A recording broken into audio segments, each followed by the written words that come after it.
বিশ্বনবী সাহাবাদের নিয়ে দাঁড়ালেন, লম্বা লম্বা কাতার হলো। সাহাবীদের কাতারের শেষে সাইয়েদনা জিবরাইল 1,40,000 ফেরেশতাদেরকে নিয়ে জানাজায় শরীক হলেন।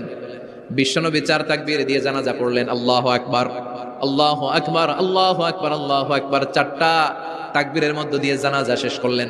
বিশ্বনবী তাকিয়ে দেখে সাহাবাদের পেছনে 1,40,000 ফেরেশতা দাঁড়িয়ে জানাজায় শরীক হয়েছে। বিশ্বনবী বললেন, জিবরাইল, কোনদিন তো এত ফেরেশতা নিয়ে কারো জানাজায় শরীক হতে দেখি নাই। ঘটনা কি? কি এমন আমল ছিল আমার মুয়াবিয়ার, যে আমলের কারণে মুয়াবিয়ার নামটা আল্লাহর আরশে চলে গিয়েছে? উঠতে বসতে চলতে ফিরতে সব সময় আপনার এই সাহাবী পড়তে থাকতো, কুল হুয়াল্লাহু আহাদ, আল্লাহুস সামাদ, লাম ইয়ালিদ ওয়া লাম ইউলাদ ওয়া লাম ইয়াকুল লাহু কুফুয়ান আহাদ। পড়েন সুবহানাল্লাহ।